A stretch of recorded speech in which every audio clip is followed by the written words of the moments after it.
Guys, ano tayo ulit, unbox tayo ng mga ating gamit para sa work, sa pampatipid, no? Para hindi ko masyadong nag-gas sa bags natin. Ito gusto kong pakita sa inyo to, i-unbox natin, no? Kung ano ba to ang gamit, kasi order lang ako sa gamit.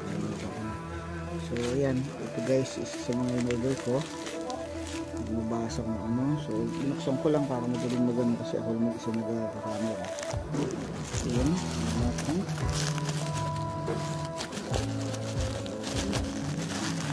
Ayan guys, ito naman guys, ayan o, wire. Ayan, wire siya, yun o. Ito si guys, ito naalala ko na, ito yung high speed na charging high speed siya. So para sa phone ko, kasi ng phone ko dali, itong gamit ko daling malobat, kaya kailangan ko ng high speed na charging ano. So yan, mura lang kasi siya, parang wala pang 50 pesos yata ito sa Lazada. Hopefully legit siya, no? Yan, yan siya guys, solid yung ano. Yan, kaya kailangan natin ano, bumili, samantalahin yung mura kasi guys, after a month nagmamahal yung mga murang items sa online kaya dapat unahan mo na, no? Lalo na kung kailangan mo talaga, kailangan mo talaga kasi ito solid to, parang heavy duty guys, hindi siya basta mapuputo. So kasi yung mga cable ko napakatatagal na po, ang tagal ko magano, nangihirang nakikiano ano, pero original naman kasi mga cable. Ito guys, solid ayan so siya pala sa fast charging dahil meron siyang ano, tawag dito, chips ba yan or chips siguro yan, kasi ang function nito guys ay para siyang adapter, para siyang booster. Yan, booster siya.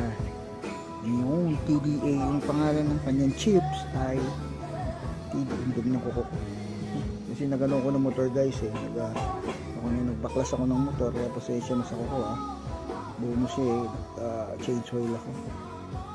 Yan o, TDA 21B, solid. Kaya ito-try ko mamaya, ganyan natin ng review, gawan ko ulit ng video para kung legit talaga, kasi baka madaling masira, di gumagana no?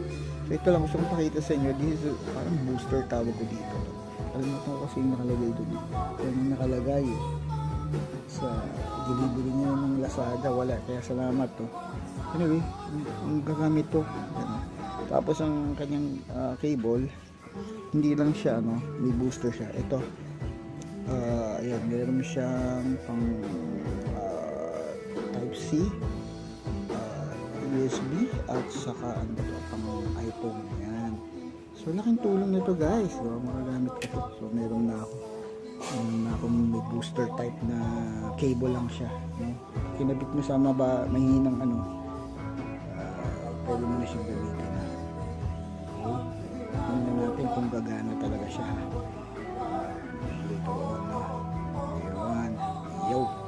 kaya guys, online maganda kasi tipid ka, di ka na lalabas ng bahay, di ka nagpapagas, di ka nakakain. So malaking tipid, i-deliver lang siya.